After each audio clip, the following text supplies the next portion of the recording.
UP की news में आपका स्वागत है। आइए डालते हैं आज की प्रमुख 25 खबरों पर एक नजर। मुख्यमंत्री योगी आदित्यनाथ के नेतृत्व में उत्तर प्रदेश में ग्रामीण विकास को नई गति मिली है। राज्य की 57,694 ग्राम पंचायतों में ग्राम सचिवालय स्थापित किए गए, जिससे ग्रामीणों को अब सरकारी योजनाओं और विभिन्न सेवाओं का लाभ अपने ही गांव में उपलब्ध हो रहा है। प्रमाण पत्र बनवाने, पेंशन संबंधी कार्य, शिकायतों के निस्तारण और अन्य आवश्यक सेवाओं के लिए लोगों को बार बार सरकारी कार्यालयों के चक्कर नहीं लगाने पड़ रहे हैं। गांव को स्मार्ट, आत्मनिर्भर और सुशासित बनाने की दिशा में यह पहल एक अहम कदम मानी जा रही है।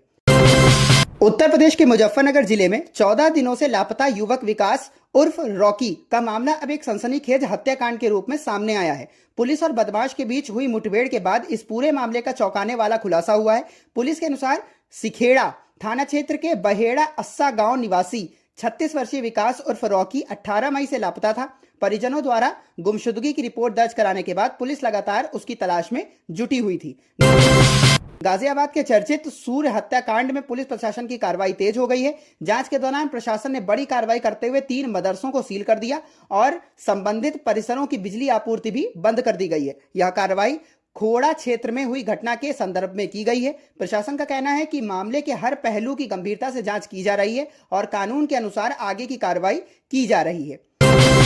पेट्रोल और डीजल की बढ़ती कीमतों का असर अब बाजार में भी दिखाई देने लगा है। परिवहन लागत बढ़ने के कारण आटा, दाल, खाद्य तेल, मेवे और मसाले सहित कई आवश्यक खाद्य वस्तुओं के दाम बढ़ गए हैं। बढ़ती महंगाई ने आम जनता और गृहिणियों की चिंता बढ़ा दी है, क्योंकि इसका सीधा असर घरेलू बजट पर पड़ रहा है। बाजार विशेषज्ञों का कहना है कि ईंधन की कीमतों में बढ़ोतरी का सीधा प्रभाव रोजमर्रा की आवश्यक वस्तुओं की कीमतों पर पड़ता है, जिससे आम उपभोक्ताओं की जेब पर अतिरिक्त बोझ बढ़ जाता है।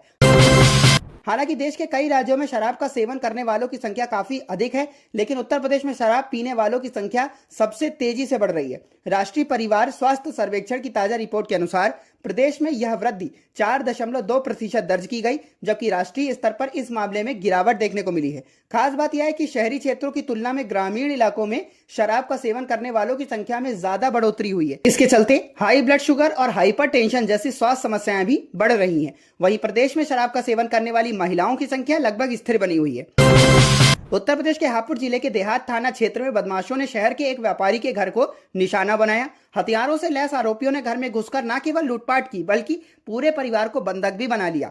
बदमाश 1 किलो से अधिक सोने के आभूषण और लाखों रुपए की नकदी लेकर फरार हो गए। घटना के बाद मेरठ रेंज के डीआईजी कलानिधि नैथानी मौके पर पहुंचे और मामले के शीघ्र खुलासे के लिए अधिकारियों को कड़े निर्देश दिए हैं।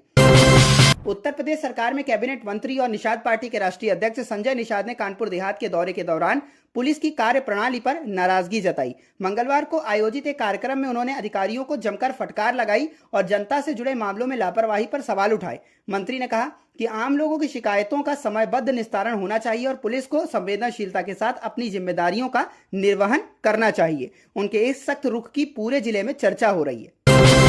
लखनऊ के माल थाना क्षेत्र के एक गांव में एक युवती के साथ जबरदस्ती करने की कोशिश का मामला सामने आया। आरोप है कि पड़ोस में रहने वाले एक युवक ने युवती के साथ जबरन अभद्र हरकत करने का प्रयास किया।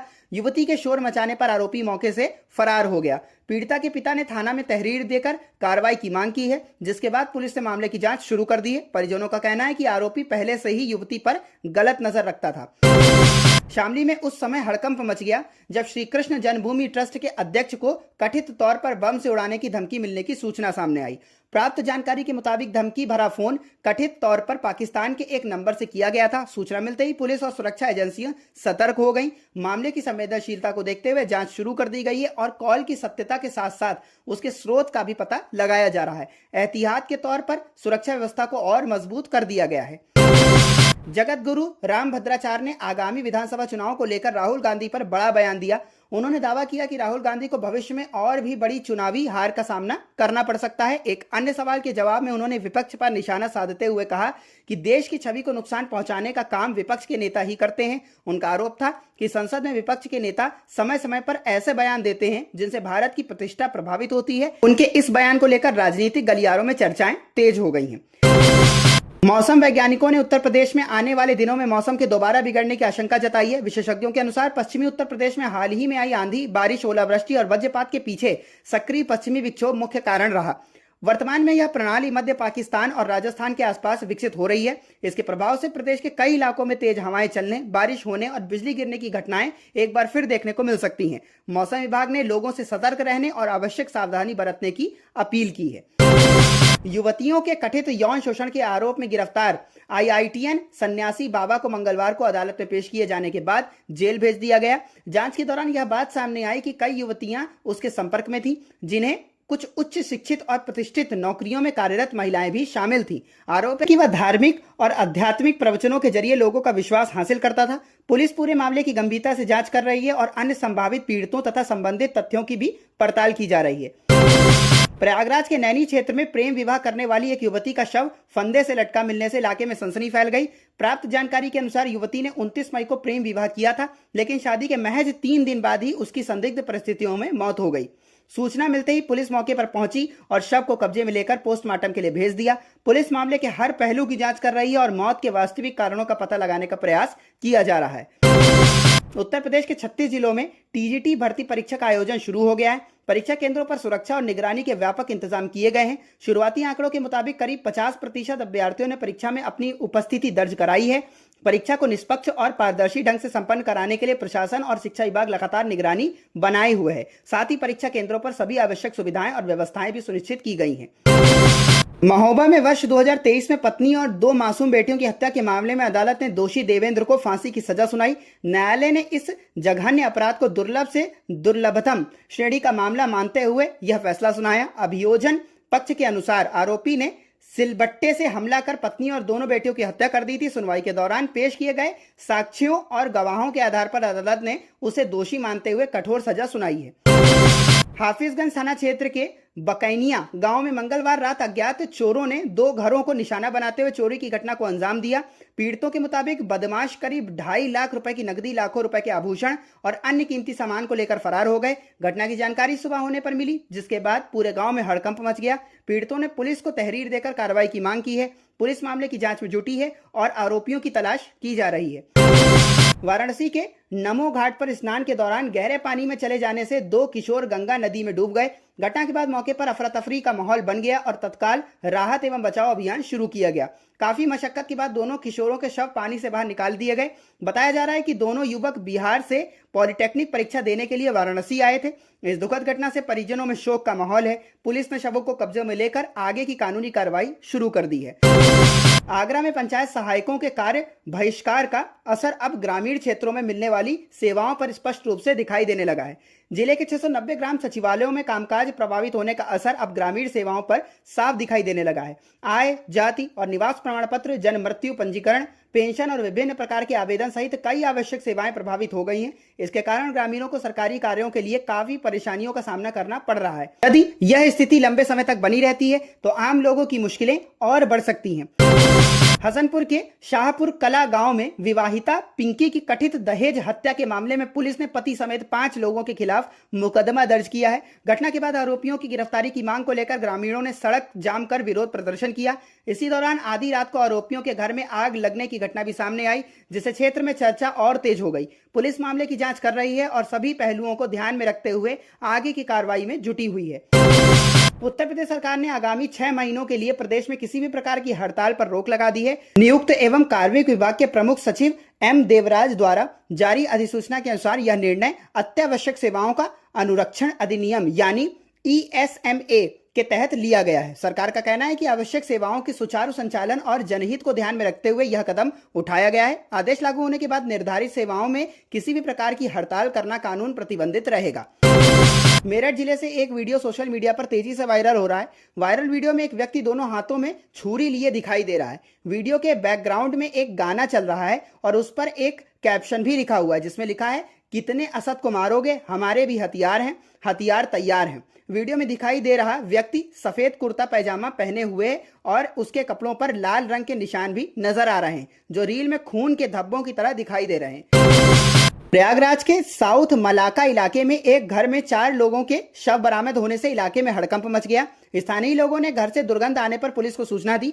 मौके पर पहुंची पुलिस ने बाहर से बंद दरवाजा तोड़कर घर के अंदर प्रवेश किया, जहां 4 शव बरामद हुए। शुरुआती जानकारी के मुताबिक मृतकों में एक ही परिवार के सदस्य शामिल हैं। घटना की सूचना मिलने के बाद फॉरेंसिक टीम भी जांच के लिए मौके पर पहुंच गई। फिलहाल मौत के कारणों का पता नहीं चल सका है। हालांकि पुलिस सभी संभावित पहलुओं की जांच कर रही है और हत्या की आशंका को ध्यान में रखते हुए भी मामले की गहन पड़ताल की जा रही है। सभी शवों को पोस्टमार्टम के लिए भेज दिया गया है। वहीं बदायूं जिले के उघैटी थाना क्षेत्र के मेवली गांव में मंगलवार शाम उस समय सनसनी फैल गई जब एक महिला का शव उसके घर में फंदे से लटका हुआ मिला।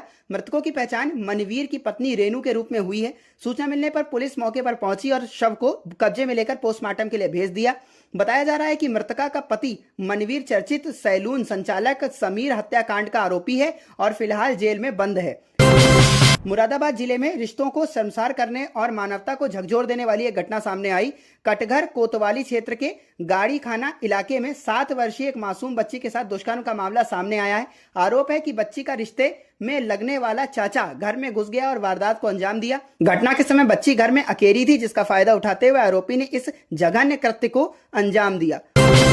वाराणसी में विकास और विस्तारीकरण योजना के तहत एक बड़ी प्रशासनिक कार्रवाई देखने को मिली। काशी रेलवे स्टेशन को आधुनिक स्वरूप देने और मल्टी मॉडल टर्मिनल के निर्माण के लिए चल रहे कार्यों के बीच करीब 200 वर्ष पुरानी अजगैब शहीद मस्जिद को पूरी तरह ध्वस्त कर दिया गया। प्रशासनिक अधिकारियों के अनुसार यह मस्जिद रेलवे की भूमि पर स्थित थी और स्टेशन विस्तार परियोजना की जद में आ रही थी। रिश्तों को शमशार कर देने वाले तुषार त्यागी हत्याकांड का मेरठ पुलिस ने महज 24 घंटे के भीतर खुलासा करने का दावा किया है। इस चर्चित मामले में मृतक के पिता सुंदर त्यागी को ही मुख्य आरोपी पाया गया। पुलिस ने सुंदर त्यागी और उसके साथी अमित उर्फ वेदवान को गिरफ्तार कर लिया है। पूछताछ के दौरान सुंदर त्यागी ने अपने बेटे की हत्या करने की बात स्वीकार की है। वहीं अरविंद त्यागी उर्फ बिट्टू की भूमिका को लेकर जांच अभी जारी है। मुख्यमंत्री योगी आदित्यनाथ के नेतृत्व वाली उत्तर प्रदेश सरकार ने महिलाओं की आर्थिक भागीदारी बढ़ाने के उद्देश्य से एक व्यापक रोड मैप तैयार किया है। इसके तहत प्रदेश के प्रत्येक जिले में महिला रोजगार सुविधा केंद्र स्थापित किए जाएंगे। महिलाओं को रोजगार और स्वरोजगार के अधिक अवसर उपलब्ध कराने के लिए महिला औद्योगिक पार्क विकसित किए जाएंगे। इसके अलावा कामकाजी महिलाओं की सुविधा को ध्यान में रखते हुए महिला श्रमिक छात्रावासों का निर्माण किया जाएगा। वहीं औद्योगिक क्षेत्रों में क्रैच और पालना घरों की संख्या बढ़ाई जाएगी ताकि महिलाएं परिवार और रोजगार से जुड़े अपनी जिम्मेदारियों का बेहतर ढंग से निर्वहन कर सकें। बर्रा थाना क्षेत्र से अगवा की गई उन्नाव की एक युवती की गोली मारकर हत्या किए जाने का मामला सामने आया। आरोप है कि हत्या के बाद शव को बुलंदशहर में ले जाकर फेंक दिया गया। युवती की मां ने उन्नाव के एक नर्सिंग होम संचालक और उसके भतीजे के खिलाफ अपहरण और हत्या की आशंका जताते हुए मुकदमा दर्ज कराया था। जांच के दौरान पुलिस ने आरोपी भतीजे को गिरफ्तार कर पूछताछ की, जिसमें उसने हत्या की बात स्वीकार कर ली। वहीं बढ़ते दबाव के बीच नर्सिंग होम संचालक ने भी थाने पहुंचकर आत्मसमर्पण कर दिया। शव की बरामदगी के लिए पुलिस की एक टीम आरोपी भतीजे को साथ लेकर बुलंदशहर रवाना हो गई है। अगले वर्ष होने वाले उत्तर प्रदेश विधानसभा चुनाव को देखते हुए भारतीय जनता पार्टी ने संगठनात्मक स्तर पर बड़े बदलावों की तैयारियां तेज कर दी हैं। राष्ट्रीय अध्यक्ष नितिन नवीन के नेतृत्व में दिल्ली में चल रही उच्च स्तरीय बैठकों के बाद प्रदेश कार्यकारिणी और क्षेत्रीय अध्यक्षों की नई सूची जल्द जारी किए जाने की संभावना जताई जा रही है। वाराणसी के चौबेपुर थाना क्षेत्र में 14 वर्षीय दलित किशोरी के साथ एक बंद मकान में सामूहिक दुष्कर्म किए जाने का मामला सामने आया है। आरोप है कि घटना को दबाने के लिए चौबेपुर पुलिस ने किशोरी का वीडियो बनाया और पीड़िता के परिजनों पर दबाव बनाने का प्रयास किया। हालांकि मामला वरिष्ठ अधिकारियों के संज्ञान में आने के बाद पुलिस ने सोमवार देर शाम गांव के ही 2 युवकों को हिरासत में लिया। वहीं पीड़िता का बयान मजिस्ट्रेट के समक्ष मंगलवार को दर्ज कराया जाना प्रस्तावित है।